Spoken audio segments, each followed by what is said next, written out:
Menonton ya guys.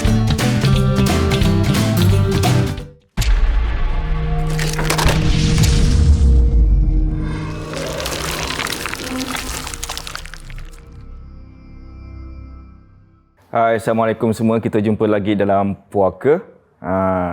Ni bulan Mac. Tak lama lagi kita akan sambut bulan Ramadan. Dah siap semua? Okay, apa-apa pun, diharapkan semua sudah bersedia untuk satu lagi episod di mana saya menjemput seorang director, dia pun pelakon, dia award winning, menang award. Dia penari, penyanyi. Tak ada gurau je. Mahfuz, selamat datang ke Puaka. Terima kasih kerana menjemput saya hari ini. Cik. Tengok Melayu aku. Nampak? Okey. Mahfuz ni, dia award winning. Banyak award yang dia dapat untuk cerita kultus. Kultus. Cerita apa lagi? Distopia pun ada. Ya. Itu je lah, tak banyak sangat sebenarnya. Mahfuz tulis sama direct. Ya, saya. Nampak? Orang dia nampak berbakat besar. Sama saiz dengan orang dia lah bakatnya kan. Dan ada cerita zombie juga, Apocalypse. Apocalypse, ya. Sekarang di MeWatch. Di MeWatch. Dan lepas tu sekarang ni kita tengah syuting dan tak lama lagi ditayangkan di Suria juga, iaitu cerita Bidadari. Betul. Okay. So korang kena tengoklah Bidadari tu. Jangan lupa yang baru, terlupa. Tak kisah, semua boleh tengok kat MeWatch. Okay. Cakap pasal Bidadari ni, ada tak cerita seram kat Bidadari? Sebelum kita ke cerita-cerita lain. Cerita seram kat Bidadari masa syuting? Pada saya tak ada lah. Aku sendiri tak ada experience apa-apa pun. Okay. Experience mungkin orang lain. Yang cerita pada aku tak ada apa-apa. Aku Alhamdulillah. Kalau orang tu nak cerita, tak boleh cakap siapa lah kan. Tapi kalau orang tu nak cerita, boleh ceritakan pengalaman dia. Di Bidadari. Memang tak ada? Tak ada. Wah, bagus. Okey, Bidadari tu, Bidadari tu. Bidadari tu, kita shoot tempat Sembawang. Tak payahlah kita nak, sembunyikan location tu kan. Kat situ pula pernah macam Isa Bora, episode 2 weeks ago tak silap, dia cakap pasal dia pun buat saga kat Sembawang, kat tepi masjid tu sama juga. Dia pun kena scratch badan dia. Lepas tu sebelum Mahfuz ceritakan, saya ceritakanlah cerita saya yang berlaku kat Sembawang. Satu hari tu, tak ada dah short sikit. Jadi after second scene dah short sikit. Macam apa pasal aku macam lain macam. Tapi tak rasa takut, tak rasa apa. Betul. So kat situ saya tahu kat pokok tu ada satu anak patung. Tak tahu anak patung apa, tapi kalau putih. Tu buat bodoh lah. Tapi dalam hati nak cakap tau, alamak, boleh tak suruh orang standby kat belakang semak-semak tu. At least ada orang rasa selamat lah kerana tu. Walaupun pagi siang. Siang. Lepas tu terus scene tu pula scene nampak orang macam terbakar. Spoiler, tapi ya. Tak apa, dah tercakap pun. Boleh kan? Boleh lah. Okey, alamak. Kita blip lah. Boleh ke tak boleh? Boleh. Jadi orang nak tengok apa tu, scene apa tu. Orang nak tahu kan. Terbakar. So kalau awak nampak orang terbakar tu kan, mungkin baru awak tahulah. So bila part tu, sampailah ke petang, saya dah selain macam lousy lah. Macam self esteem pun dah turun. Macam apa pasal aku hari macam gini, tak nak berbual dengan orang tau. Macam dia macam sensitif gitu. Macam orang tengok macam ni apa, aku buat salah ke apa, macam itu. Apa pasal aku macam gini ni, macam itu tau. Sampaikan satu last scene dengan Abang Johan Jaafar. Kan tersasul banyak kan, biasalah. Tak fast skrip sangat. Itulah dia. Tu ni rabak punya tersasul. Sekali tiba-tiba saya sendiri belakang semak-semak dengan cangkul tu saya pusing. Saya cakap apa tau? Don't disturb me. Lepas tu datang balik, apa pasal aku cakap macam gini? Macam gitu kan. Tiba-tiba macam don't disturb me. Lepas tu Abang Johan Jaafar yang kat depan ni, auzubillah minasyaitonirrajim, bismillahirrahmanirrahim. Tu macam, apa pasal Abang Johan cakap macam gini? Tu macam benda berlaku apa-apa. Terus bila cut je, okay, scene. So saya cakap, sabar dulu tu jalan. Dah jalan, pergi tempat base, buang makeup semua. Lepas tu makeup tu cakap, okay. Cakap gitu. Pakai bidara. Apa bidara? Cakap baik dengan dia tau. Apa bidara? Apa Pasal aku macam gini ni, macam gitu ni. Lepas tu terus tak silap Syarif pun tanya, boy hari ni satu hari macam bad mood je. Asal? Tak apa. Dia macam gitu lah, macam poyo sikit tau. Tak apa. Macam mana tanya orang. Bersihkan makeup, telefon Grab. Sekali lepas tu terus cakap, aku baik dulu dah tu balik. Dah balik tu tak apa tau. Act as per normal lah. Okay, baca. Tak ingat apa-apa pun. Tak ingat hantu ke apa, tak apa-apa. Lepas tu terus the next day Chinese New Year-nya, pergi rumah kawan. Dah lama tak jumpa kawan ajak. Okay, bla bla bla bla. Satu kawan ni, diorang macam boleh nampak-nampak lah gitu lah. Tapi tak fikir pasal tu tau. Duduk kat rumah dia. Lepas tu dah berbual-bual, dia cakap, alamak apa pula ni? Cakap, Afsal, ada orang macam bertanjak muncul. Hah? Kau dah 2 pagi ni macam gitu. Habis aku nak balik, kau macam bertanjak ni. Lepas tu dia cakap apa tau? Mesti ikut engkau. Macam-macam lah macam gitu. Ikut aku ke mana gitu kan. Si bla bla bla bla. Tak tahu dia scan bla bla bla. Cakap apa tau? Dari Sembawang. So, lepas tu dia pergi dapur lah. Dapur dia gitu-gitu. Dia cakap, kau buat apa? Aku hantar balik ke Sembawang. Hah? Hantar balik ke Sembawang? Aku ada shoot lagi lah macam itu kat sana. Singkubo. Cakap, jangan takut. Aku cakap dengan dia, jangan kacang kau. Kau macam betul je cakap dengan Jin macam gitu. Lepas tu terus, okey lah. After that, bila datang balik ke Sembawang tu untuk Singkubo tu, I'm okay already. Dah well prepared lah, mentally prepared lah gitu. Tapi sejujurnya masa aku masuk kat dalam kat kawasan tu, memang ada rasa macam tak sedap. Tapi at the back of my head aku fikir mungkin sebab orang-orang masjid dan nasihatkan kita jangan terlalu ke tempat kawasan kat belakang tu. Okey. Diorang dah bilang, okey, kawasan belakang tu jangan main-main kat sana. Kalau boleh jangan masuk sangat ke sana.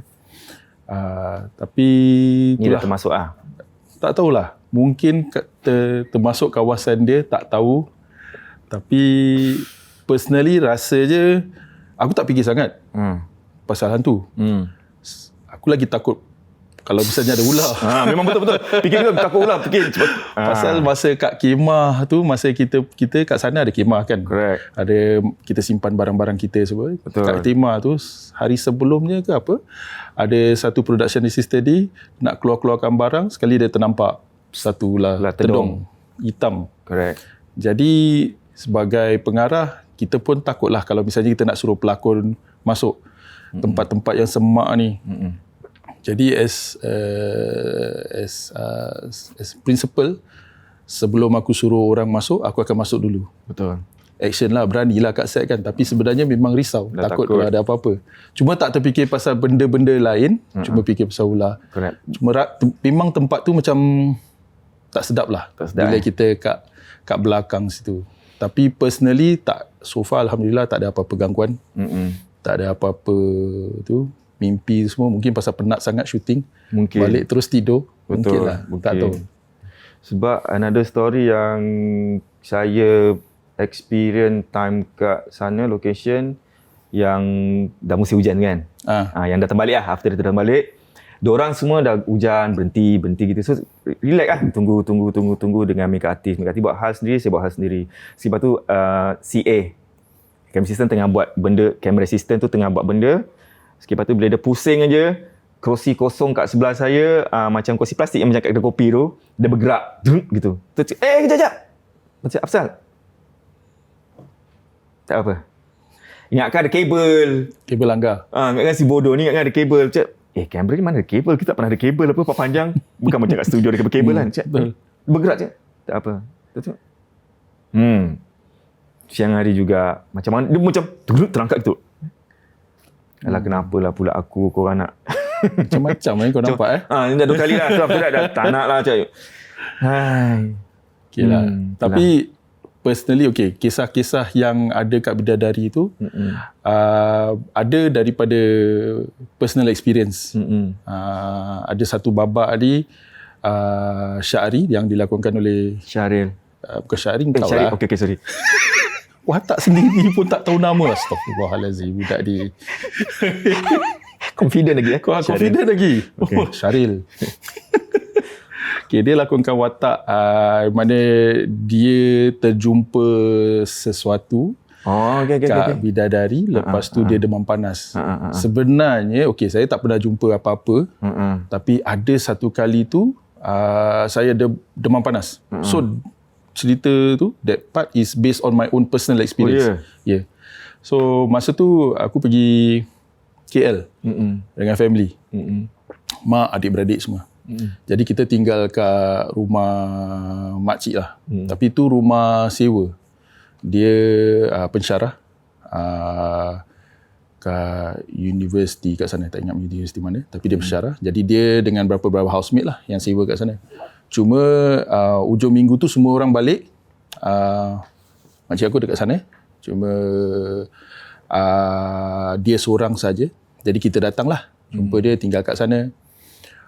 Hari tu aku mula demam. Demam dia teruk lah. Demam dia tinggi. 40 degrees. 40 degrees. Tapi tak tahu. Macam masa skrip tu, juga. macam 40 skrip. degrees. Sama aku tulis. Sama. Exactly. Jadi bila bila diorang dah datang, satu family dah datang kan. Jadi esoknya semua orang nak keluar. So si hero ni masa tu umur dalam, tak ingat lah, 13, 14, 15 around there. Saya tak apalah, korang nak keluar. Biarkan je sorang-sorang kat rumah ni. Betul. Keluarlah, pergi jalan-jalan. Tak tahu diorang nak pergi mana. Jadi satu family lah keluar dengan makcik tu sekali. Jadi aku sorang kat rumah. Masa tu tengah demam, panas. Jadi mula-mula tak boleh tahan, kepala peding, terus mandi. Mandi cuba nak hilangkan demam tu lah. Makan Panadol, tak jalan. Tengah baring tu, tengah dalam keadaan demam panas ni, penglihatan pun kabur. Aku macam ternampak satu macam bayang-bayang atau something lah. Kelibat orang lalu. Sama macam dalam skrip tu juga.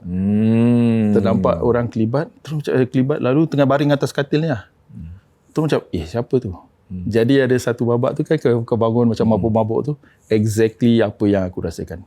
Jadi bila aku tengok, apa ni? Siapa yang jalan? Habis rumah dia rumah besar, 2 tingkat. Jalan-jalan kat tangga, nampak lagi kelibat. Tu turun sampai bawah, sampai dapur. Masuk cari. Macam mana punya berani lah. Tapi aku nak tahu apa yang ada tu kan. Apa yang ada kat rumah tu. Tengok kat dapur tak ada. Tu rasa macam Sama dia. Cakap, apa ni? Tengok pusing-pusing. Naik sampai bilik tu. Tapi tak jumpa apa-apa.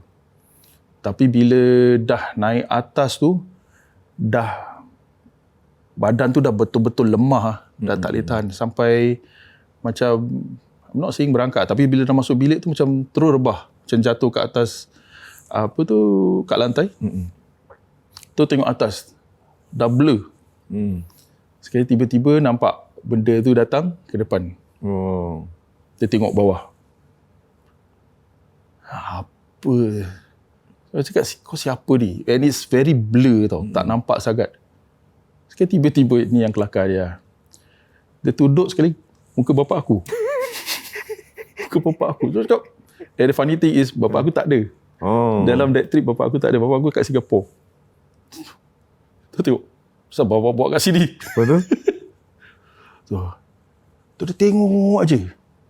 Dia tengok something like macam rasa je macam dia nak, aku tak tahu lah, dia nak bunuh ke, dia nak apa ke, something like that. Dia macam tekan. Tu macam tak boleh bernafas. Tapi aku nampak, selalu macam sleep paralysis. Kau tidur, kau cuba rasa kan. Ini aku nampak benda tu, tapi rupa bapak aku. Lepas tu dia macam tengah tahan. Lepas tu aku tak boleh bernafas. Tapi aku tak ingat aku buat apa, tapi aku macam lawan lah.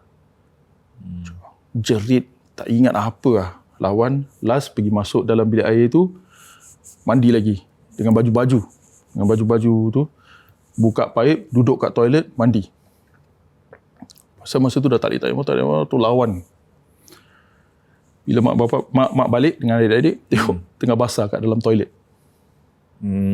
Terus diorang bawa pergi hospital, pergi klinik lah. Klinik, doktor jumpa, doktor injek lah. Sama macam dalam cerita tu. Doktor injek untuk turunkan suhu badan tu. Tapi doktor pun cakap, mungkin kau dah 40 degrees, memang orang kalau demam tinggi, dia akan hallucinate lah. Dia akan nampak benda-benda ni semua. Tapi pada masa yang sama, bila mak saya tanya pada makcik,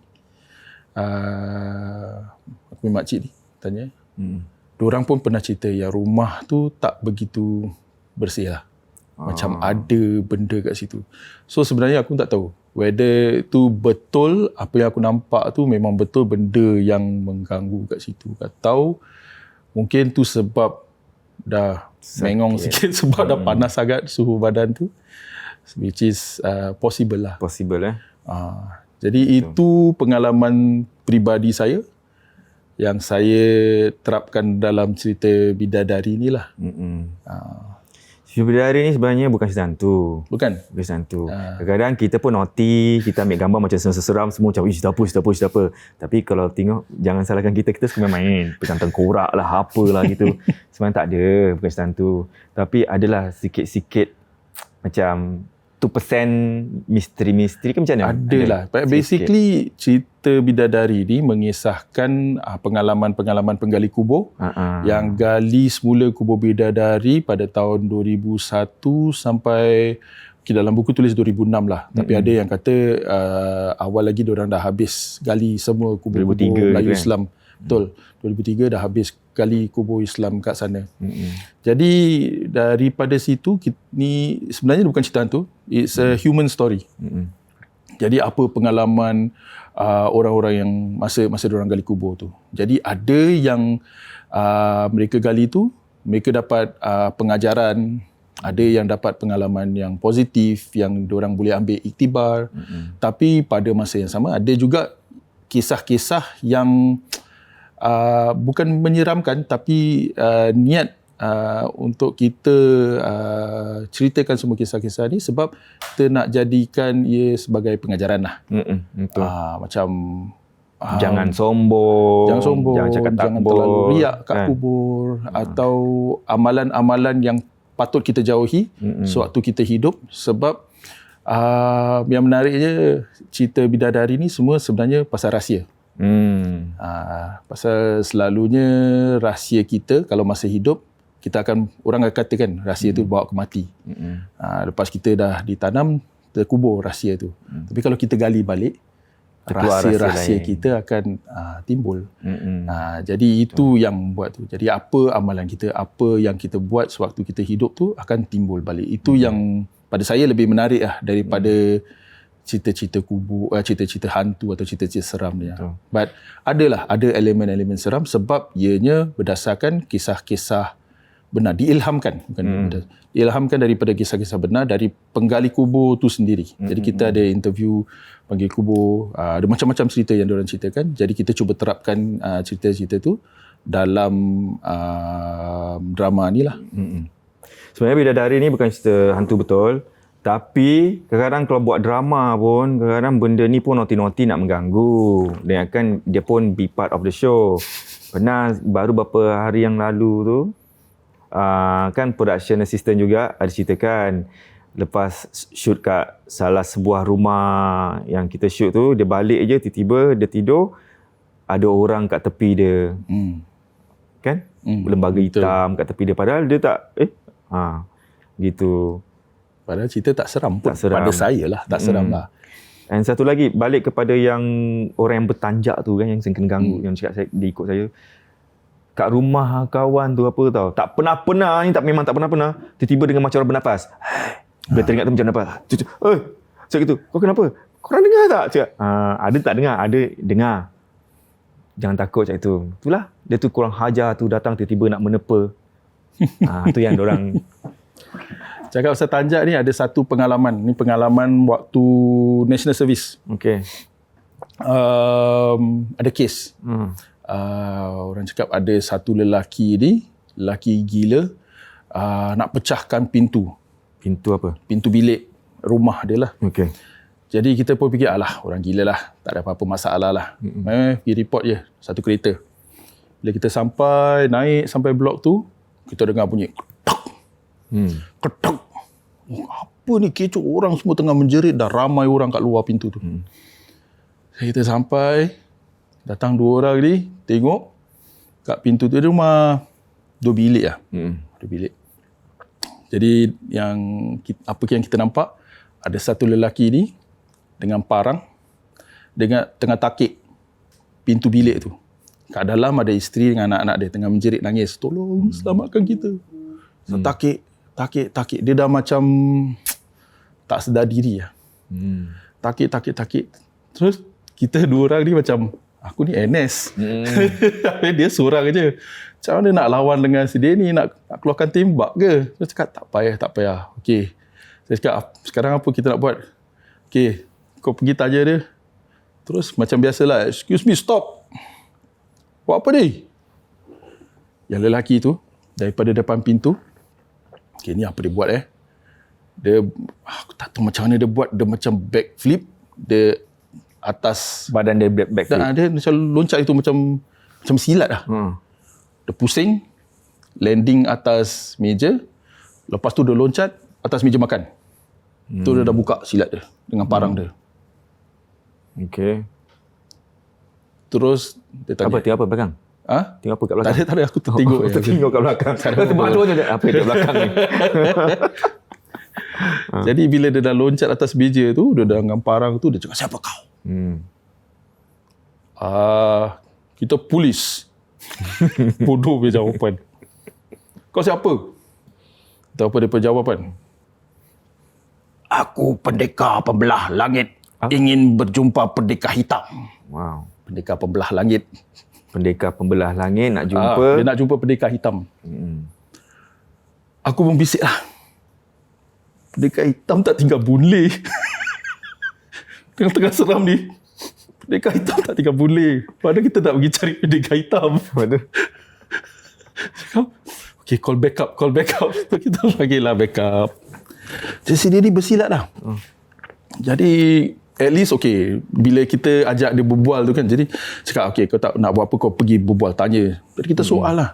Jadi dia dah betul-betul percaya yang dia ni pendekar pembelah langit. Okay.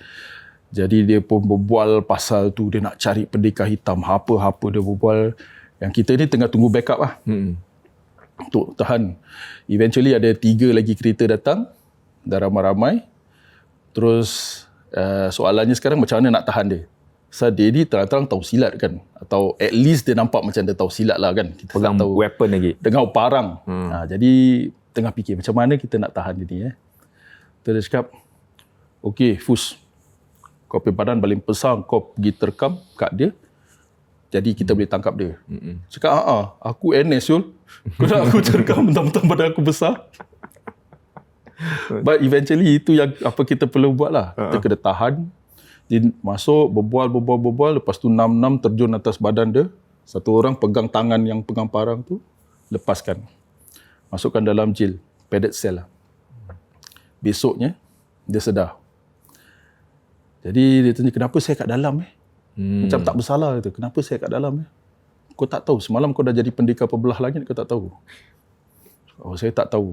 Rupanya dia ni ada belajar-belajar benda-benda begini. Lepas tu ada pantang larang yang dia dah langgar, yang buat pendekar pembelah langit tu masuk kat dalam badan dia lah. Jadi bila aku cakap pasal tanjak tu, aku teringat pasal kes tu lah. Kes tu Tertiba. So ni ingatkan kita semua, kalau nak belajar untuk mempertahankan diri, silat ke apa pun, kalau boleh hati-hati, takut nanti apa orang cakap, ijazahkan takut you tak tahu apa yang diijazahkan, you main ambil je, tiba-tiba nanti jadi harimau lah. Jadi apa lah, so hati-hati je lah. Tak tahulah. Okay.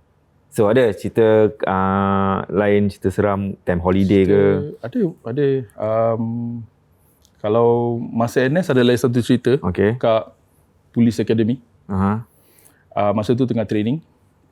Jadi kita punya Police Academy ni semua tinggal tidur kat bang-bang. Ni dah tengah malam. Tengah tidur.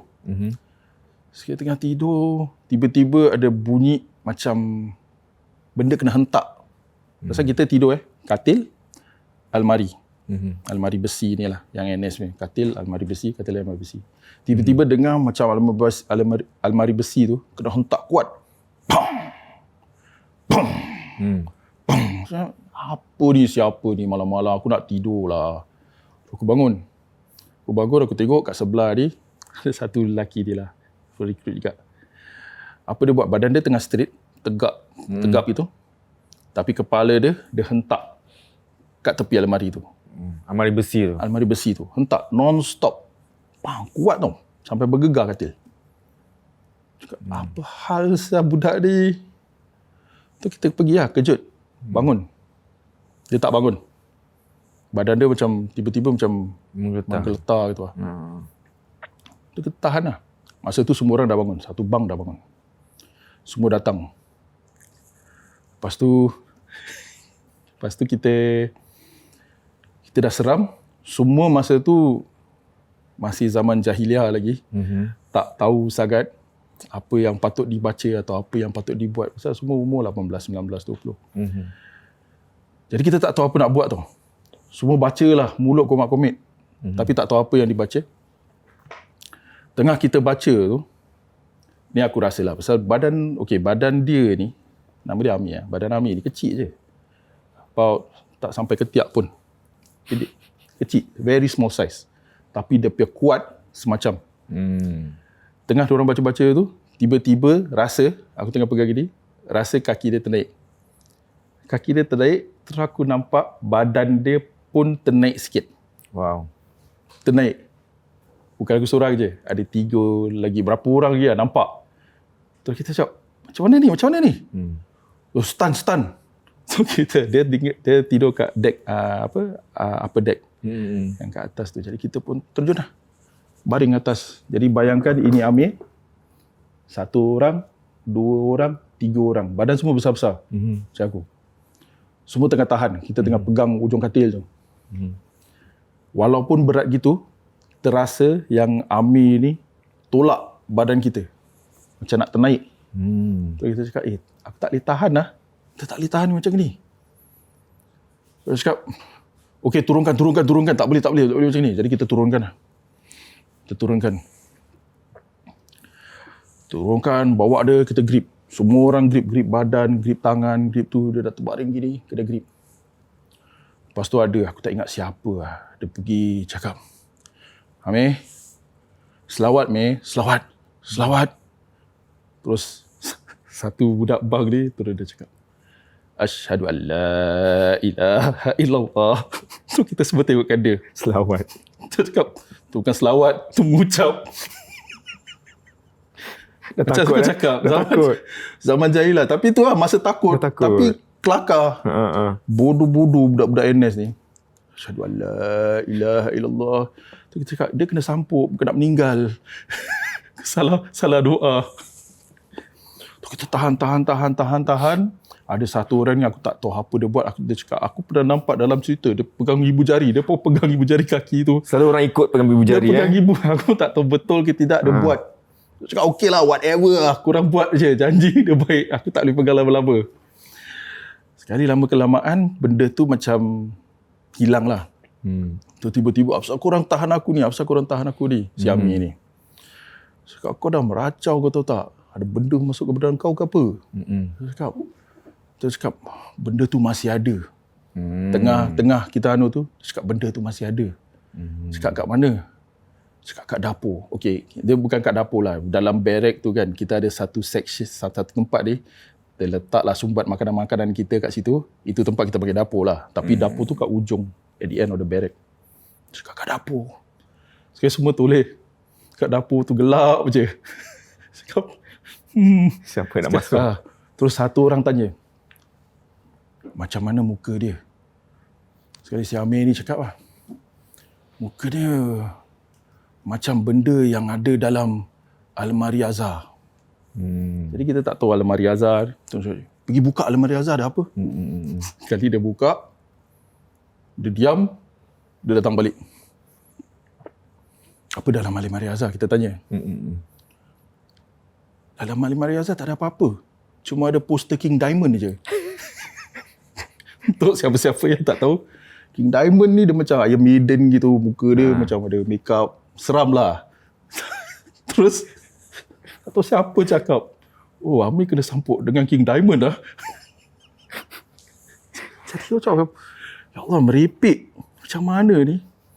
Jadi kita pun terpaksa gerakkan dia pergi jumpa kita punya apa tu nama dia. Sarjan lah. Sarjan. Orang ada sarjan barrack. Bawa dia pergi sana lah. Terus in the end bawa pergi hospital. Jadi rupanya apa yang kita dapat tahu, Amir ni dia ada ambil barang lah. Oh. Ya, ambil barang. Jadi apparently he's high. Okay. Sebelum tu dia pergi kat semak samun kat belakang. Pasal kau tak boleh ambil kat dalam bank apa. Jadi kau nak kena cari tempat-tempat yang sunyi. Dia pergi ambil barang tu kat situ. Terus dia balik. Mungkin disebabkan dalam keadaan khayal dia tu, ada benda lain masuk. That may be the case. Jadi itu yang berlaku lah. Sampai sekarang aku tak pernah jumpa Amir. Tapi aku rasa kalau misalnya budak-budak daripada blok daripada apa tu? Blok Bravo diorang akan tahu Mesti cerita tahu, dia. Aku punya batch lah, Diorang akan ingat lah cerita dia. Pasal susah nak lupa. Pasal malam tu seram sebenarnya. Tapi satu-satu kelakuan bodoh dah lah suruh selawat dia pergi mengucap. Lepas tu dia pergi nampak King Diamond. Padahal seram tau, tengah seram. Nampak orang floating. Tapi jadi cerita kelakar. Aku pun tak tahu macam mana. Yang Isa Bora yang dia ceritakan betul tak? Ni siap memang kat situ popular, semua orang tahu. Nanti kadang apa katil kat Parade Square. Aku tak pernah, Oh, tak pernah dapat. Mungkin zaman lagi lama lah. Tak tahu lah, aku lagi tua daripada Isa rasanya. Oh. Tapi aku tak pernah alami. Personally, itu personal experience. Bukan, ni don't check dengar. All personal experience. Okay. Ni personal experience. Mula dia cakap apa, dia tak percaya tapi dah banyak orang cerita benda yang sama. Almari kat apa? Katil kat Parade Square tu ada. Lepas tu almari bergegar-gegar. Almari bergegar-gegar. Ada, kalau kita polish kasut malam-malam, nanti ada satu makcik ni dengan anak dia. Dia akan cakap apa? Dia macam dia diri kat belakang kita masa polish. Lepas tu nanti kita satu cerita dia, diorang tengah polish. Ni tak berlaku pada saya, ni yang saya tengah. Kita tengah polish malam-malam, dia cakap jangan polish malam-malam, pergi tidur. Sekali bila cakap kenapa, dia ceritakan. Dia cakap dulu ada satu orang dia tengah polish. Sekali dia dengar ada suara budak kecil turun tangga.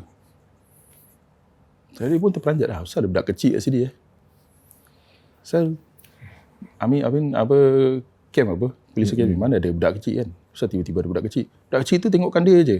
Tak seram, tengokkan dia je. Dia tengok budak tu, terus budak tu pergi point kat dia, lepas tu dia dongak ke atas tangga lah. So konon-konon ni tangga kan, kau duduk belakang tangga naik ke atas. Dengan point, mak dia belum tidur mak. Itu popular Itu popular. Jadi terus dia demam ke apa aku tak tahu. Tapi kalau bisa je kasut aku tak kilat, itu excuse yang aku bagi pada aku sarjan lah. Okey. Betul. Okey, bagi siapa yang tak tahu King Diamond, tadi Mahfuz bercerita, saya pun nampak berkali. Dua kali. Lepas tu saya Google, rupanya King Diamond. Minta dah. Macam ni gitulah. King Diamond. Ini, macam kiss. Dia punya muka makeup lah, seram lah. Lagi-lagi kalau lidah dia terjelir. Dalam poster tu lidah dia terjelir keluar. Cuma kelakar lah. Dalam banyak-banyak benda yang nak sampuk dia, banyak-banyak hantu pun tianak, jin yang sampuk dia King Diamond. King Diamond. Kelakar. Selamat yang tak sampuk dia Coco Beware. Tak ada cerita joke kita sebab Mahfuz time tu dengan Suhaila semua berbual wrestling Coco Beware. Dong ketawa. Saya pun ketawa. Coco Beware siapa? Macam gitu. Cari juga apa King Diamond. Tapi tak tahu King Diamond siapa. Nanti Google Google King Diamond tu apa. Jangan kena sampuk dengan King Diamond. Jangan kena sampuk dengan King Diamond. Bodoh lah tu. Okay, tu cerita Ami. Cerita NS. Masa budak-budak, masa kita kecil-kecil pun ada. Aku tinggal kat Clementi. Blok lama. Kalau korang tahu Avenue 4 ni, depan dia ada railway track. Yang facing, dulu kita panggil Sungai Pandan lah, tapi sekarang dah jadi longkang lah, besar. Ada railway track pergi Sunset tu, yang orang kalau pergi yang trekking, diorang akan lalu sana. Tahun 80-an, tempat tu sebenarnya railway terbiar, tapi ada orang yang pergi sana tebang, lepas tu diorang cucuk tanam ubi tu semua.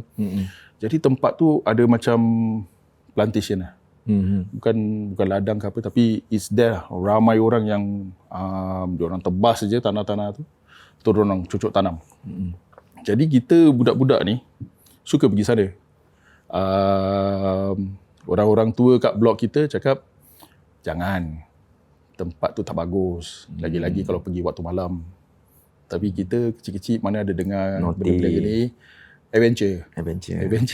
Jadi apa yang kita buat, malam-malam kita akan pergi sana.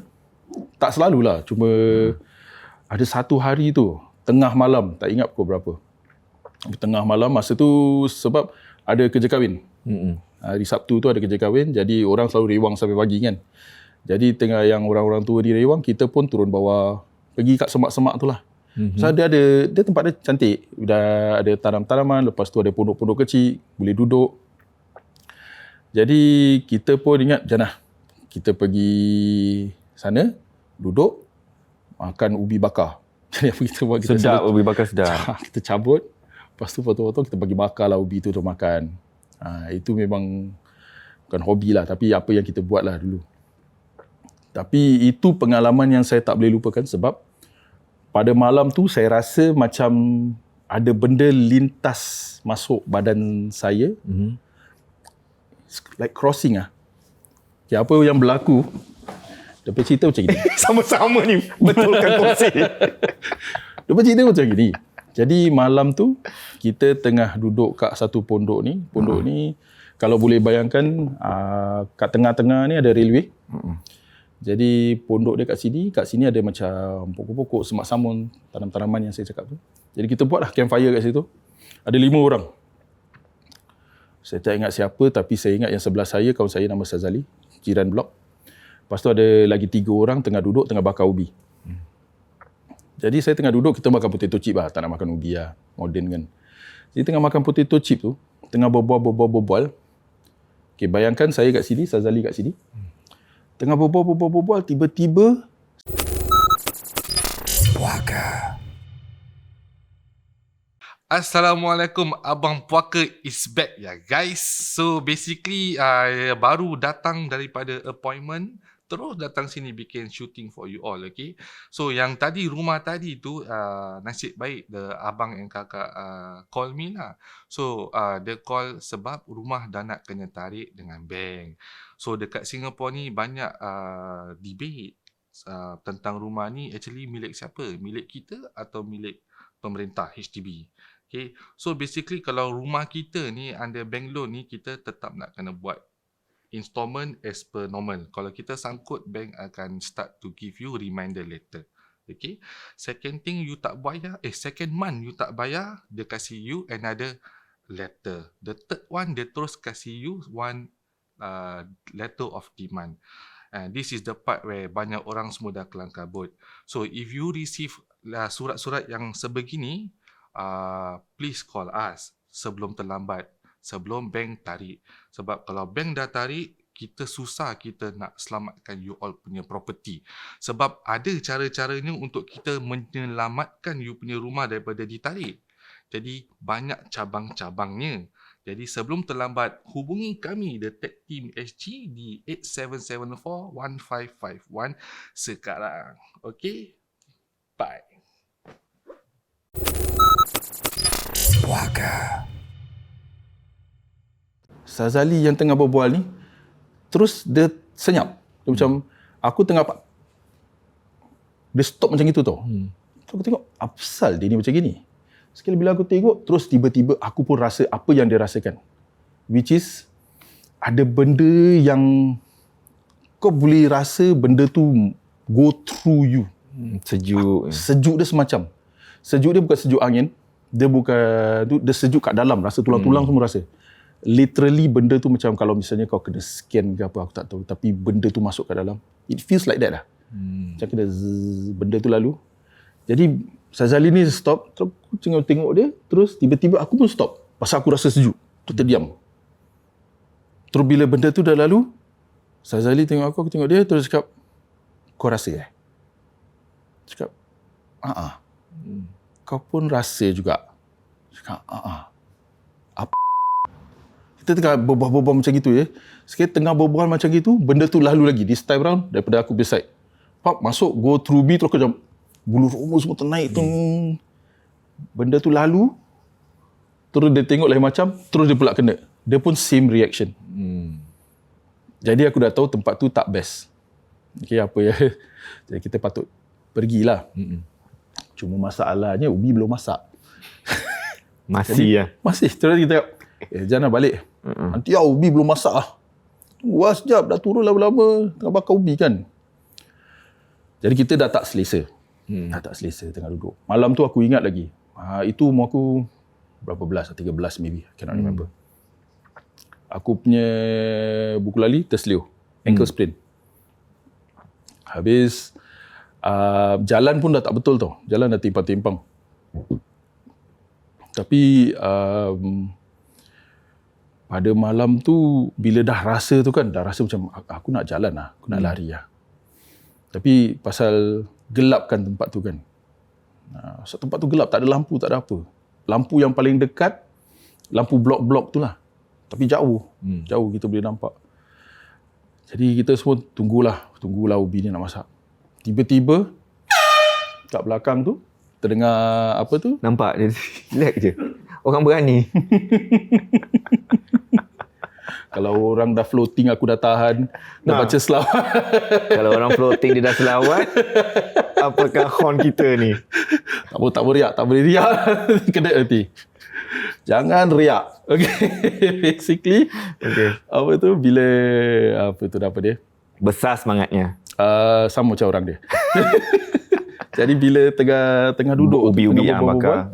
Bakar-bakar, tiba-tiba semak kat belakang tu berbunyi. Macam apa benda saya ni? Terus aku pun mula-mula tengok pusing belakang. Tak nampak apa-apa.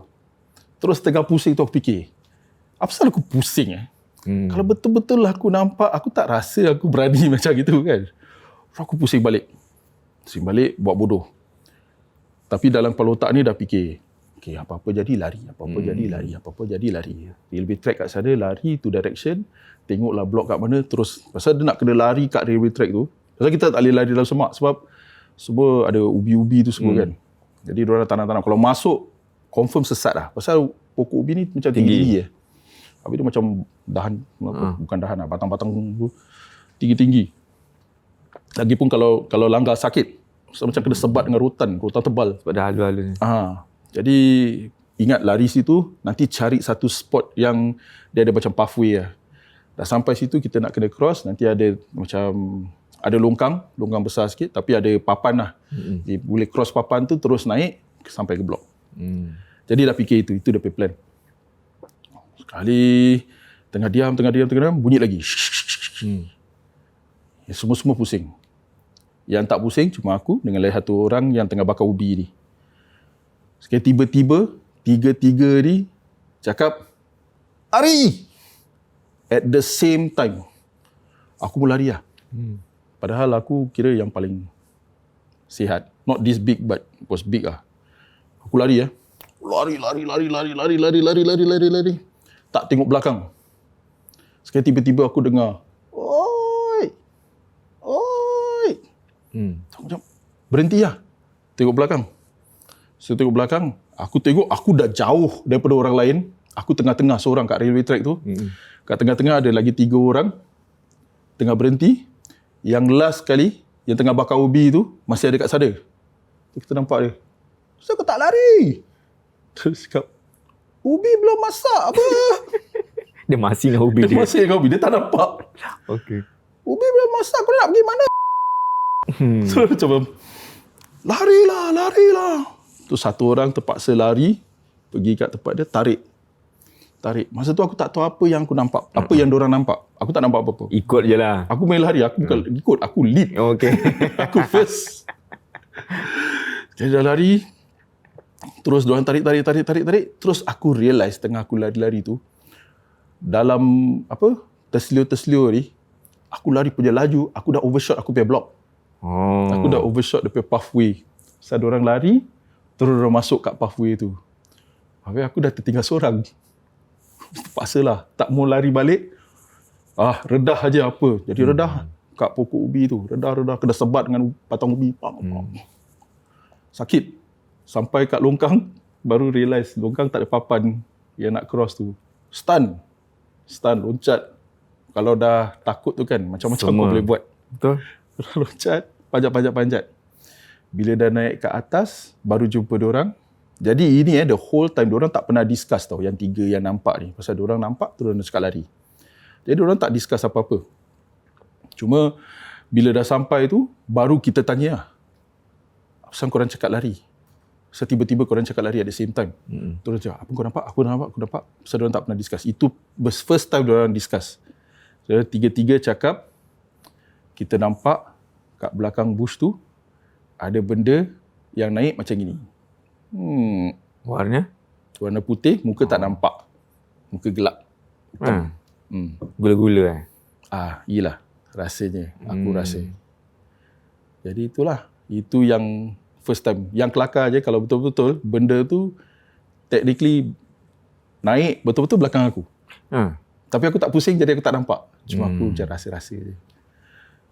Jadi so far aku tak pernah nampak apa-apa with the exception of yang hallucination tu lah. So far. Bagus lah, tak payahlah. Memang tak nak tengok pun. Memang tak nak tengok. Misalnya kalau ternampak satu hari nanti? Aku tak tahu lah. Aku dalam hati aku cakap macam mungkin aku nak beranikan diri. Pasal selalu dia macam gitu, macam action berani. Tapi aku tak tahu in a real situation akan terkeluar tak keberanian atau kejantanan tu, aku tak tahu. Tu diam begini je. Pasal ada satu kali kat rumah lama aku pun sama juga. Masa tu aku tengah O-level ke exam, tak ingat. Aku selalu belajar seorang. Jadi dalam rumah lama tu dia ada 1, 2, 3, 4 bilik tidur. Cuma satu tu jadikan study room. Jadi dia macam glass sliding door. Jadi tiap-tiap kali tengah belajar kat dalam rumah lama tu akan nampak macam kelibat lalu. Akan nampak macam orang buka laci. Orang buka laci main garpu ke apa. Macam konon-konon nak ambil benda. Memang aku pun pernah cerita yang kadang-kadang kalau semua orang tengah tidur, nanti dia akan dengar macam pintu terbuka. Konon-konon macam bapak aku balik tengah malam. Tapi bapak aku tak balik lah. Dengar bunyi orang on lampu. Buka pintu. Tapi tengok bawah gelap je. Tak ada apa-apa. So rumah tu memang ada banyak kali macam gitu. Jadi ada satu kali tu aku tengah belajar. Sekali tiba-tiba nampak benda ni. Habis dia buat bising lah kat dapur. Aku tak tahu apa angin. Aku cakap, berani lah. Buka lah. Kau dah pasal. Jadi tengah jalan lah. Apa tu? Jalan pergi ke dapur. Sampai ke dapur tu, buka lampu. Terus cakap, kau apa pasal? Aku nak belajar kan? Sekali tiba-tiba, dulu dia punya layout tempat dapur ni. Dapur, sini ada toilet. Lepas tu, kita dulu ada macam rak gantung baju lah. Yang pakai hanger je. Banyak-banyak hanger kita gantung. Lepas tu kita main slide keluar benda tu. Jadi tengah jerit tu, tiba-tiba, dia ada banyak-banyak hanger kan. Hanger yang depan pintu toilet bergerak. Yang lain semua tak bergerak. Yang lain semua still. Depan pintu hanger. Bila aku jerit tu kan, kau dah besar ni. Apa tu? Bulu rumah aku ternaik sendiri. Bodoh. Dah cerita hantu lebih seram sendiri. Lepas tu, bila aku cakap tu, terus nampak benda tu, cing, cing, cing. Pintu toilet terbuka. Aku cakap, that's the closest yang aku experience lah. Jadi, lepas tu aku buka toilet tu. So, ada orang cakap kalau misalnya benda-benda dia ada, kau jangan takut. Makin kau takut, makin dia kacau.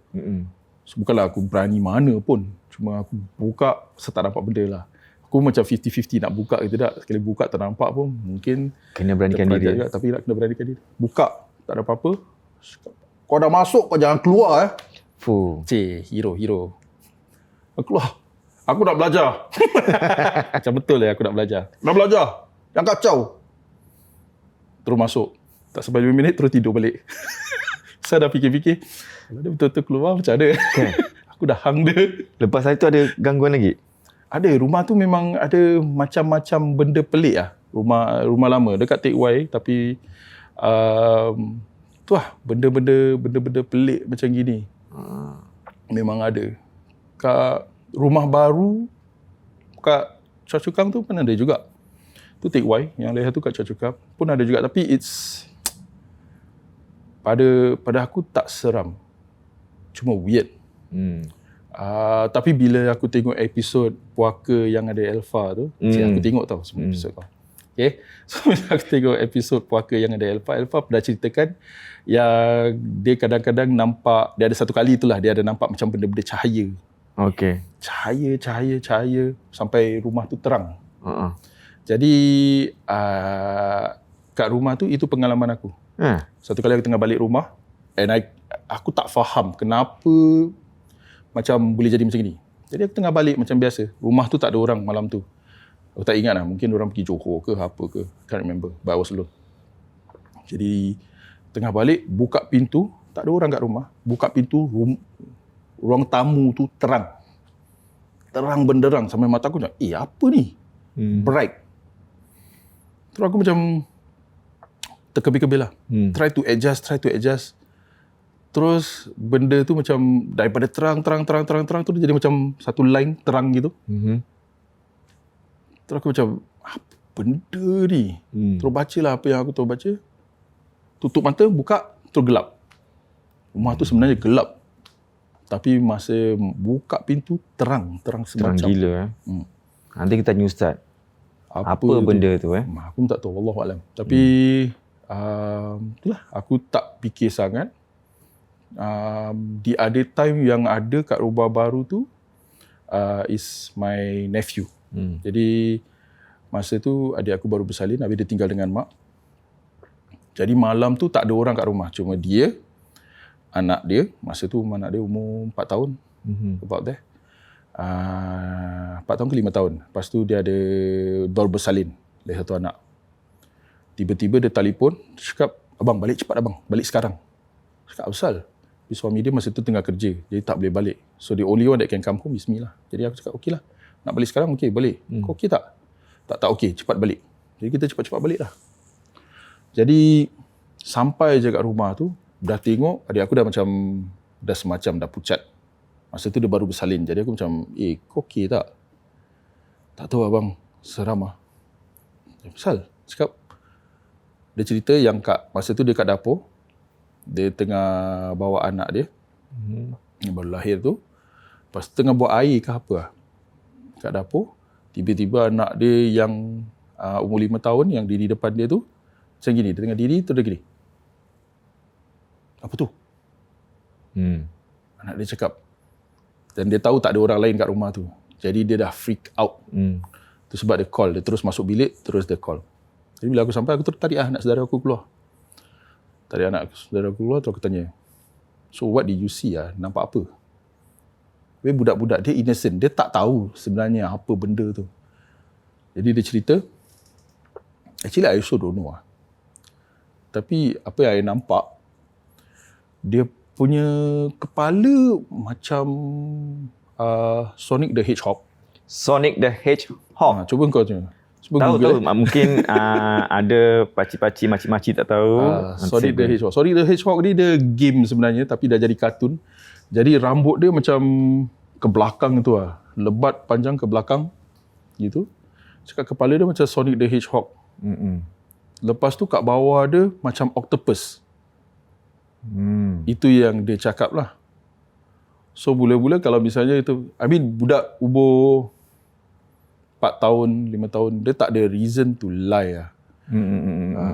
Dia akan explain. Pasal dia orang innocent apa. Dia akan cerita apa yang dia orang nampak. Tu apa benda tu actually? Kau ada macam, ni kartun dia. Kartun dia macam gini, rambut dia macam tertajam kat belakang tu. Macam tu. Tu Sonic the Hedgehog. Jadi bila aku fikir balik, mula-mula aku macam tak tahu. Bila aku fikir balik, kalau misalnya rambut ke belakang macam gitu, lepas tu bawah macam octopus, macam juntai. Mungkin menanggal. Pasal adik aku pun baru bersalin. Dan aku cuba tanya kat mana, so aku tanya adik ipar aku lah, kat mana korang tanam uri dia. So apparently dia cakap, uri tanam kat luar rumah. Ada pasu besar, ada tanah, dia pergi tanam kat luar. Saya cakap, apa kau tanam kat luar? Tanamlah jauh-jauh sikit, tak dalam kan. So maybe it all adds up. Cuba aku rasa pelik lah. Pasal zaman sekarang ni masih ada benda-benda yang macam gini. I'm not sure. Tapi itulah. Tak ada sebab untuk anak saudara aku macam make this up lah kan. Dengan dia punya description tu terlalu accurate pada aku. Kan? Walaupun dia describe dalam bahasa yang dia faham. Octopus dengan Sonic the Hedgehog. Tapi kalau kau boleh bayangkan, is that lah. Mungkin yang octopus tu bawah tu mungkin dia usus-usus dia. Usus dia Lepas tu rambut dia tu mungkin macam junta tengah macam dalam air bergoyang-goyang gitu. Aku tak tahu lah, mungkin Tak rambut payah dia tak payah nak imagine. tak terurus mungkin. Ni tadi cakap pasal papan yang lari-lari papan tu kan. Tadi lari kaki sakit, lepas tu ada papan, longkang tu main loncat tu semua kan. Kita flashback sikit lah. Kita balik ke Bidadari balik. Nampak dia nak promote. Apa time tu, okay, Bidadari tu tempat dia tanah lapang kat Sembawang tu. Jadi production akan korek jadikan kubur macam-macam. Diorang cakap apa? Korek terus terhit ada papan kat bawah. Ya ke? Ada? Tak tahu Tak, aku tak tahu. Tak ada orang bilang aku. Siapa tu cakap dia korek lepas tu ternampak apa macam terhit ada papan tu. Okey, jangan korek kat sini lah, korek tempat lain. Oh ya ke? Ni ada kan? Tak ada ke? Tak ada. Aku tak tahulah. Aku tak tahu. Aku tengah sibuk buat benda lain dekat je. Itulah time awal-awal diorang korek-korek tu diorang cakap tak salah Yin Kenapa ceritakan? Tak tahulah siapa, tak nak sebut nama. Dia korek-korek, lepas tu hit papan tu, apa pasal biar ada papan pula. Terus dia timbuskan, tak nak korek kat situ. Lepas tu ada scene tu dengan Rafaat, kan dah lah berlumpur kat bawah situ. Lepas tu tiba-tiba ada langau. Tu teringat balik, ya Allah ada langau. Kalau ada langau, mesti ada bangkai-bangkai kat daerah sini. Tiba-tiba langau. Apa ni? Terbaca-baca. Time tu baca-baca je. Dah rasa tak sedap. Dah macam sesak nafas. Lepas tu, Rafat, kau kenapa? Tak apa. Diam. Baca je kerusi kat dalam. Dah macam sesak nafas. Kenapa aku sesak nafas ni? Okay, take it. Apa tau. Kan time tu kan ada scene macam tutup mulut dengan kain. Ada bau tak sedap ke apa gitu. Mungkin tanah-tanah ke termasuk sekali ke. Sorry. Termasuk sekali ke dalam ni kan. Mulut mungkin yang buat nafas lah. Mungkin. Fikir gitu je lah. Tu. Itu je sampai rumah. All along the way tau. Baca sampai rumah ni. Baru okay. Bidadari ni sebenarnya bukan drama hantu. Tapi macam-macam gangguan ada. Okay, ada last story. Last story tak ada. Okey lah. Tak ada, bukan kat Bidadari tapi kat mana-mana lah. tak ada kat Sembawang juga. Sembawang tu memang ada ramai orang cakap keras sikit. Keras. Ya. Tapi mula-mula pun kalau boleh kita tak nak fikir shooting gitu kat sana. Mula-mula awalnya tak nak shooting kat sana sebab itulah takut apa-apa jadi. Pasal kita prihatin kan, takut apa-apa jadi pada cast atau apa-apa. Tapi tak ada pilihan lain. Tapi Alhamdulillah lah, I take it as a positive sebab kalau misalnya kita shooting kat sana dekat dengan masjid. Betul. Jadi nak bersihkan diri, nak beribadah, senang. Toilet? Okey, tak apa. Toilet pun penting. Jadi Alhamdulillah, terima kasih kepada Masjid Pertempatan Melayu Sembawang. Kasih kita mandi, bersihkan badan, kasih kita solat. Jadi jarang-jarang dapat solat. Betul. Masa kat set, solat ramai-ramai lagi, solat Jumaat lagi. Jadi jarang-jarang dapat peluang macam itu. Selalunya sibuk. Terima kasih Masjid Penempatan Melayu Sembawang. Thank you. Jadi tapi tempat tu memang itulah pasal ada ritual-ritual yang orang lain buat tu semua. Jadi itu mungkin menyebabkan kenapa tempat tu tak begitu baik lah. Tak begitu baik. Ya. Sebab energi lain dah masuk. Mungkin. Okay. Jadi ada satu kali tu masa tu saya tengah filming dekat kawasan tu lah. Tapi rumah moden. Jadi cerita apa tu? Raya rumah siapa? Kalau tak salah. Musim Sa'ban semua. Jadi malam tu dah penat. Dah overrun rabak. Dah pukul 2 lebih agaknya. Dah penat sangat jadi nak balik. Tengah nak balik tu bila saya keluar je daripada rumah tu, bau dia semacam. Padahal dia rumah mangsa banglo rumah semi-D besar-besar 3-4 tingkat. Tapi keluar je bau dia dah semacam. InsyaAllah, pasal bau dia kuat ni. Tapi saya masa tu tak nak fikir sangat lah. Tak nak fikir sangat. Jadi, bila dah habis tu, terus make sure korang semua balik. Jadi kita last keluar. Sebab dah rasa tak sedap kan. Jadi, kita sebagai pihak produksi nak make sure lah semua orang balik dengan selamat. Semua. Jadi bila semua orang dah balik tu, baru aku last balik lah. Bila aku last balik, aku mula-mula tutup tingkap semua. Jadi drive out, daripada Sembawang tu dah drive out. Sekali tiba-tiba macam rasa tak sedap lah. Macam tergerak hati. Nak buka tingkap. Jadi tengah drive gitu, terus buka tingkap. Buka tingkap padahal dah jauh daripada rumah tu. Bau tu masih ada. Masih ada. Tu macam, nak tutup tingkap ke nak buka tingkap Okeylah, tak apa. Biarkan buka tingkap. Tengoklah berapa jauh dia nak ikut. Daripada keluar, daripada tu, jalan Sembawang, jalan sampai Yishun. All the way, bau tu tak hilang. Wow. All the way, sampai bawah blok. Dah sampai bawah blok terus, asal masih bau ni. Masa tu dah tak tahu nak balik rumah terus ke. Diorang cakap kalau misalnya ada benda-benda gini, nak kena pergilah kedai kopi, pergi duduk. Chill out dulu. Tapi masa tu bukan rumah. Tu kira rumah mak mertua aku, bapak mertua aku. Just temporary. Aku tak biasa tinggal Yishun sebenarnya. Aku tak tahu. Jadi tengah fikir, mana aku nak pergi Yishun punya kedai kopi yang buka 24 jam. Tak tahu. Saya fikir lah, duduk kat bawah blok. Tengok, masih bau lagi. Aku tak tahu, aku dah pedat lah. Aku nak balik tidur lah. Tengah masuk lift, jangan ikut aku nak tidur, aku dah pedat. Aku tak kacau kau, kau jangan kacau aku. Aku nak tidur je, that's it. Bacalah ayat kursi sampai masuk ke rumah, tidur. Tapi Alhamdulillah lah, tak kacau. I mean, the family tak rasa apa-apa. So, that's basically lah. Itu je pengalaman yang macam terjumpa. Rasa-rasa gitu-gitu je. Rasa-rasa. Buat cerita hantu pun ada juga lah. Tapi tu kelakar tu. It's not kelakar, it's actually seram lah. So kat toilet ni ada, masa tu tengah shooting dalam cerita hantu, Missionette, untuk Me Watch. Rumah yang kita sewa tu, ada satu bilik kat belakang.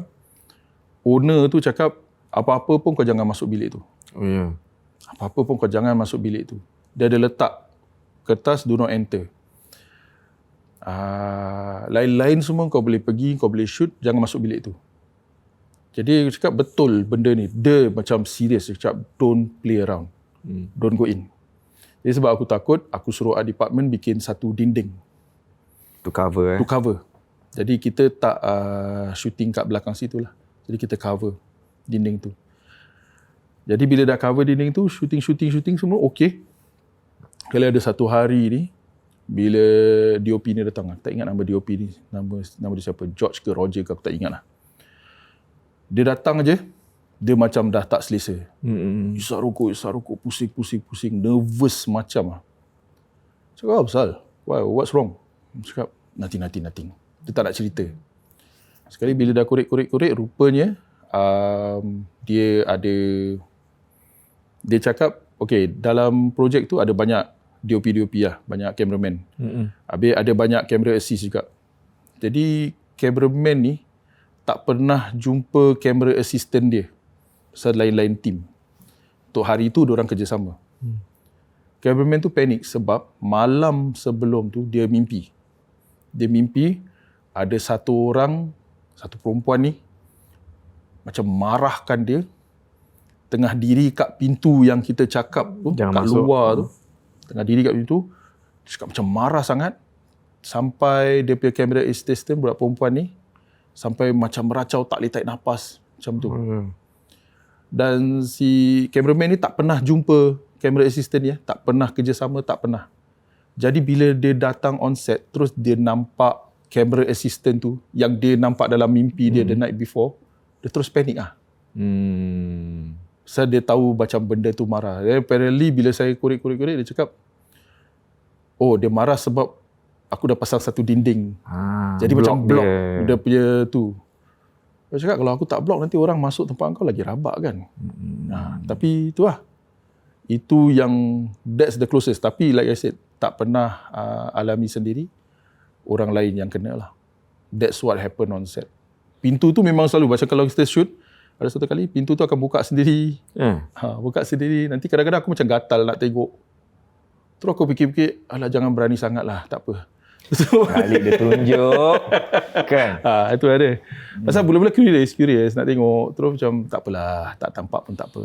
Tak apalah. Biarkanlah dia dengan dunia dia, kita dengan dunia kita. Kalau dia nak masuk, jangan. Okey. Terima kasih Mahfuz. Okay, sekejap. Seperti biasa, tamu yang datang, kita akan kasih something. Ya. Alhamdulillah. Sekejap Boleh.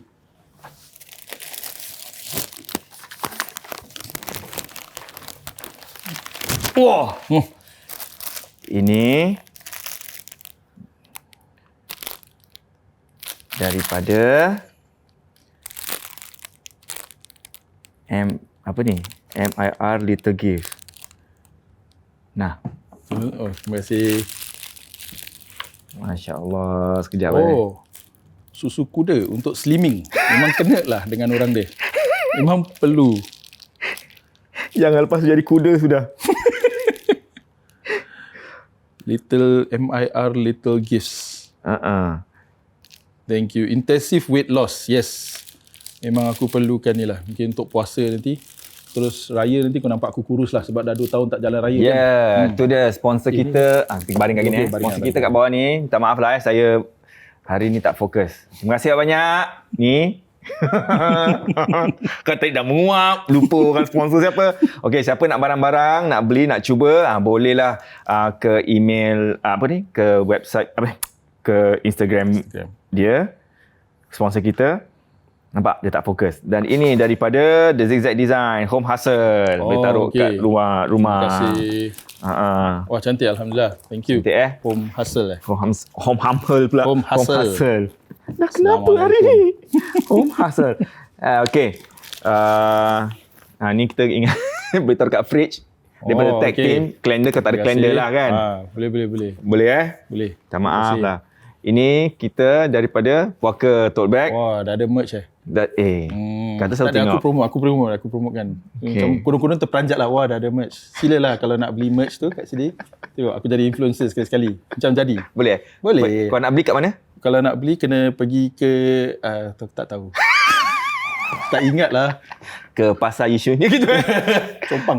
Ke puakasg.com. puakasg.com. Gitu je. Mana tahu kau nak bersih-bersihkan janggut ke, nak buat rambut ke apa gitu kan. Ni boleh pergi ke sini, The Om Salon. Dekat Swiss. Swiss, apa tu nama dia? Country Swiss Club Pavilion. Swiss Club Road. Okey. Dan ini daripada jeng Ira's Delight. Wow, sedapnya. Nak kasih orang tapi tengok dulu tak? Ira's Delight. Okay, ni favourite. Apa nama dia? Original Mixed Nut Florentine Cookies. Florentine.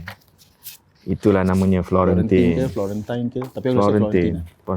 Ini daripada MA Treats. MA Treats. Apa ni? Tak tahu kat dalam ada apa. Boleh tengok. Alhamdulillah. Dia macam apa tu? Macam loaded brownie. Aku tak tahu lah. Tapi macam sedap lah. Mana dia?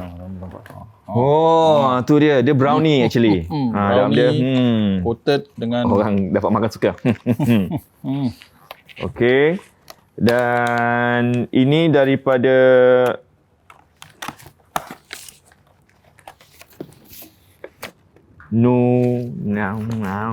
kat bawah sini dia punya IG sebab susah nak explain, nak sebut. Nunha, tak silap dia. Ini boleh gunakan untuk anak ke, untuk diri sendiri ke. Alhamdulillah. Terima kasih. Tahu tak apa? Moon Pillow. Buka lah. Moon Pillow. Buka lah. Buka. Mesti buka lah, tengok. Kita pun nak tengok juga kan. Wow. Dia macam gini. Apa neck, apa panggil? Pillow neck pillow. Kan? Lepas tu ada ayat-ayat tau, bila lampu ada ayat-ayat semua. Ada zikir-zikir dia, selawat-selawat dia semua. Ni benda nak kena kasih kawan NS aku. Jadi dia selawat betul-betul, tak mengucap.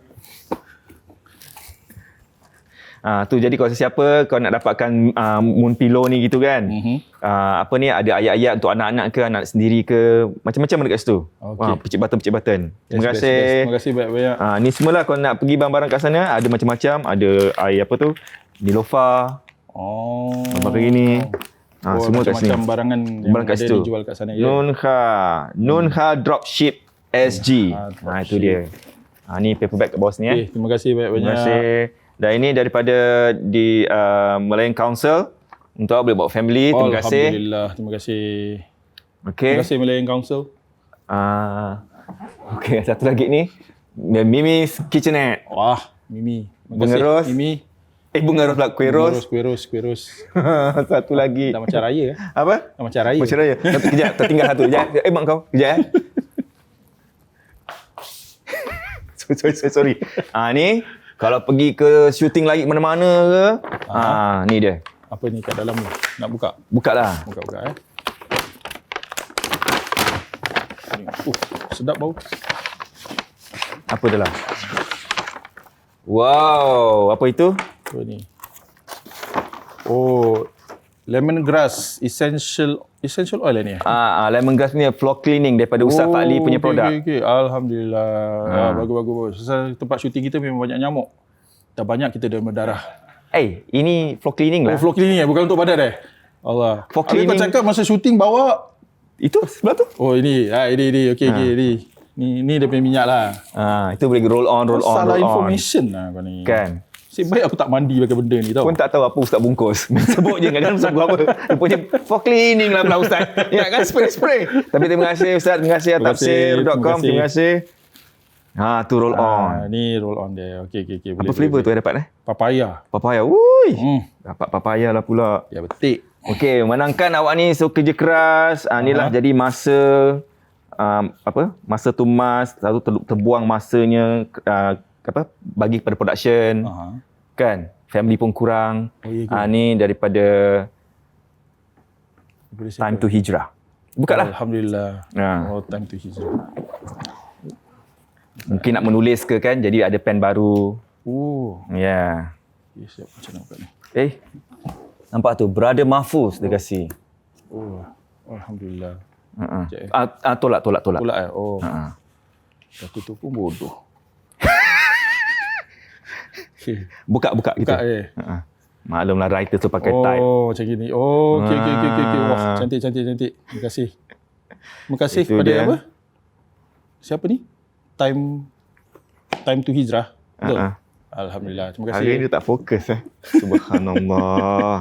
The counterclockwise specialist. I see. Terima kasih Sulaiman. Sulaiman pun kasih jam baru. Saya pun pakai. Jeng. Selalu pakai hitam Terima kan. kasih banyak-banyak. Okey, itu saja. Tak ada apa-apa yang tertinggal. Jadi, terima kasih bagi you all nak barangan-barangan yang apa yang Mahfuz dapat hari ni, nak check out, boleh check out diorang punya Instagram semua. Ada nama-nama yang saya terlupa. Minta maaf. Dan terima kasih sekali lagi Mahfuz. Semoga anda senantiasa terus berkarya, menghasilkan drama-drama yang bermutu. InsyaAllah. Semoga buah fikirannya, akal tu semua sentiasa bergerak. Jangan stres-stres kat set. InsyaAllah. Aku stres sangat kira kat set. Apa-apa pun jangan lupa tengok Bidadari Yes. Banyak kerja keras. Suzairi masuk kubur, keluar kubur, kena cangkul, kena jamuk, kena ikut, macam-macam dia kena. Kena hamon dengan orang.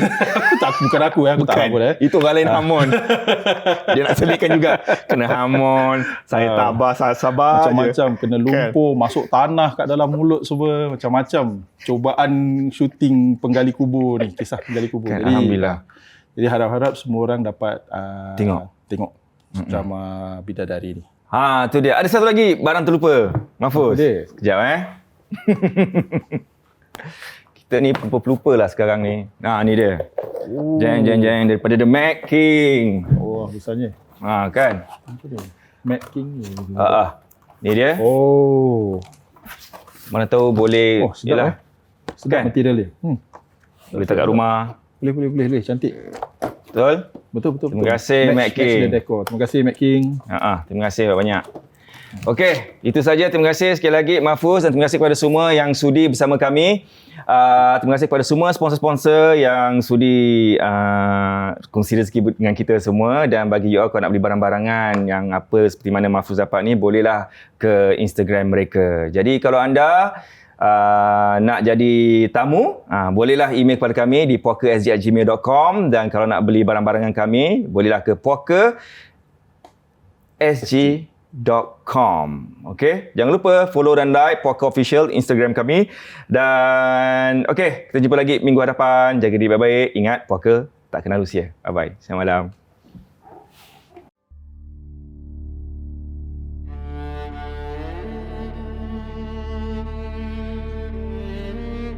Kerja gali kubur ni banyak cabaran dia. Tak semua orang boleh buat. Orang semua pandang rendah pada semua penggali kubur kan. Itulah tak nak belajar tinggi-tinggi. Kalau kau tak boleh gali, kau jangan kerja macam ni. Orang penggali kubur ni semua perangai tak senonoh. Tak panggil orang lain yang boleh buat kerja ni sungguh-sungguh dengan ikhlas. Kau sekarang kau tuduh aku tak ikhlas ni. Kalau kau ikhlas, benda ni siang-siang dah settle.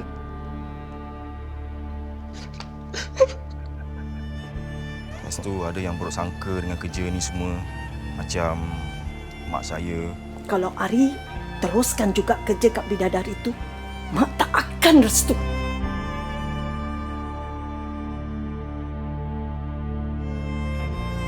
Cakap kerja ni panas, kotor, busuk. Tapi kerja gali kubur ni banyak fadilat dia. Kita buat ni, kita tolong untuk kebaikan masyarakat. Tapi kalau betul-betul niat nak tolong, kuatkan iman. Jangan buat sembarang. Ini amanah.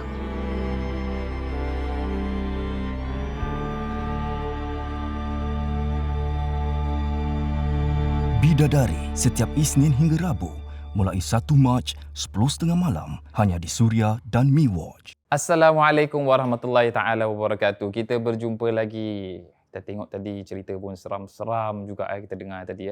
So ada beberapa perkara yang saya nak ketengahkan. Yang pertama tadi yang saya tertarik sekali dengan ketika dia terkena demam, kemudian dia ada ternampak ada hallucinate. Hallucinate, dia ternampak ada seorang datang yang menyerupai bapaknya tadi tak silap. Bapaknya yang datang seperti itu. First kali kita tengok daripada demam, ketika seorang tu demam, kita tengok apakah dia disebabkan oleh medical ataupun tidak. Okay? Sebab ada yang gangguan yang boleh menyebabkan demam, boleh menyebabkan kanser, boleh menyebabkan eczema dan lain-lainnya. So ada yang medical dan ada yang spiritual. Kalau yang medical, cepat-cepat pergi doktor, pergi cek. Sebab apa? Takutnya boleh menyebabkan kekejangan, kejang. Okay? Ataupun kita panggil sebagai vibration. Okay? Kejang. So bila kejang, dan itu akan membahayakan otak, membahayakan fikiran dan lain-lainnya. Kalau spiritual, cepat-cepat ruqyah. Okay? Kalau selalu nampak ada kelibat-kelibat ataupun kalau selalu nampak ada seseorang yang menyerupai orang lain. Ataupun contohnya, kalau contohnya nenek yang meninggal ke ataupun ada atuk meninggal. Sekali malam tu nampak benda yang sama macam atuk ataupun nenek. You better ruqyah yourself and ruqyah your house. Okay? Sekarang kita tengok the second punya adalah apakah yang datang tadi itu apakah adalah bapaknya ataupun bukan. Wallahu a'lam, kita tak tahu apa sebetulnya faktanya macam mana, tetapi kalau kita tengok dalam ilmu ruqyah, apakah jin dapat menyerupai manusia? Yes. Dia dapat menyerupai semua manusia, semua. Exactly the same face, muka, tangan, kaki, badan dan lain-lainnya. Even kadang-kadang boleh sampai kita pegang pun. Tetapi satu orang sahaja yang jin, syaitan tak dapat menyerupai. Iaitu siapa? Iaitu Rasulullah SAW.